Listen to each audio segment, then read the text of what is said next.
Hey, it's LSFT here today. Welcome back to the channel. If you've been following my videos, you know that I've been tracking a major recall from Toyota and Lexus affecting the digital instrument cluster in many of their new vehicles. In a previous video, I discussed the recall in Japan and Australia and predicted that it's only a matter of time before we can see a similar recall in North America. Well, that day has come. That's right. Toyota has officially announced a recall in the United States and Canada for the long list of popular models. This one is big, approximately 591,000 vehicles in the United States and another 70,480 in Canada. But let's put this into a global perspective, because the scale of this is staggering. We already know that the recall 69,586 vehicles in Australia, and there was a massive recall in Japan with 615,836 vehicles. So when you sum all that together, we're talking about 1.3 million vehicles recalled worldwide for a single issue. And this number is likely going to grow because this does not include potential recalls in Europe and other in markets as well. This is a huge undertaking for Toyota. So which vehicles are affected in North America? So according to Toyota, the recall involves the following models. The Toyota brand, we have the Venza, we have the Crown Signia, the RAV4, the GR Corolla, the 4Runner, Camry, Grand Highlander, the Tacoma, and the Highlander. With the Lexus models, we have the LS, RX, and the TX. So the other vehicles with a full 12.3-inch digital instrument cluster probably has this fixed already in the software, and that's why it's not being recalled. But we really don't know what does that mean. So now what's the problem? The issue is that the 12.3-inch digital instrument cluster, it can go blank at startup. And I think I've seen a bunch of folks talking about this. This means that you won't be able to see your speedometer, warning lights, or other critical driving information. Driving without this display is obviously increase the risk of a crash. If you do have a heads-up display, that may still solve some of the problems because you still can see your speed, but you may not be able to see warning lights. Like if there's an engine light, heads-up display does not show such information.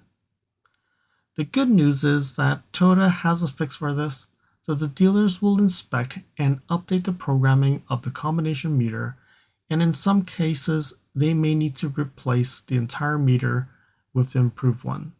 And we talked about this in the previous video. It's about 1 hour to do the software update, and it's 2 to 3 hours if you have to replace the instrument panel. Follow me on Instagram at LSFT Videos. You can see updates on my experience with the NX 450h Plus, which may not be shown on any future videos. You can reach out to me via direct messaging if you have any questions on your Lexus. If you like this video, you can provide me feedback in the comments below, like this video, share it with your friends. This definitely will help with the YouTube algorithms. Press the subscribe button and bell icon and get notified when new videos show up.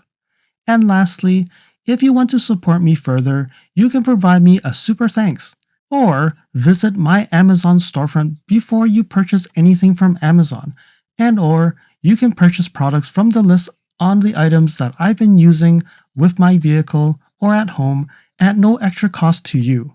And now let's continue with the video.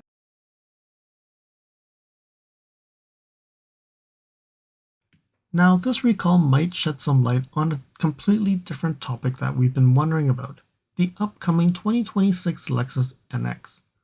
Many have been disappointed to learn that the 2026 NX will not be getting the 12.3-inch digital cluster. And this week recall could be the reason. Let's speculate for a moment.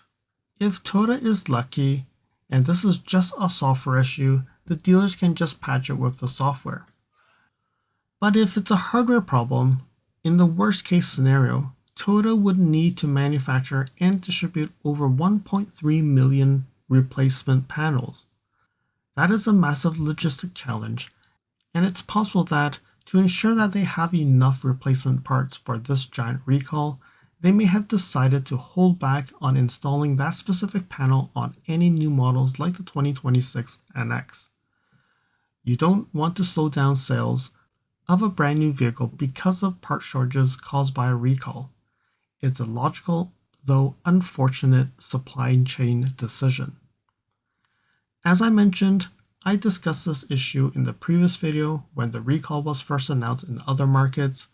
In that video, I advised that North American recall was likely to come, especially for vehicles manufactured in Japan. It's good to see that Toyota is now addressing this for the North American customers. At this point, there's still not enough information to know that this is strictly Japan-made panels or it's also vehicles like the RX built in North America, because when you see it, the TX was recalled and that was assembled in US. Does that mean that all panels, all models are being recalled because of a software glitch and it could actually cause an issue? That's most likely the case. So what should you do if you own one of these vehicles? Firstly, you don't panic because you've been driving it every day, and if it does go out, it goes out. While this is a safety recall, the issue isn't something that will cause you to lose control of the vehicle. Wait for the official notification from Toyota. You most likely would get a letter in the mail, but if you have the Toyota or the Lexus app, you will most likely get the notification already on the app. You contact your local Lexus or Toyota dealer if you have immediate questions or concerns. I'll be sure to keep you all updated as more information becomes available, including the specific model and years of impact, because right now it only says the models, it doesn't say the year. But if you do have the model and you have a 12.3-inch instrument cluster, those are probably the ones that are going to be recalled. And when I get more information from NHTSA on the cause and how they figured this out, I will probably have another short video on this topic.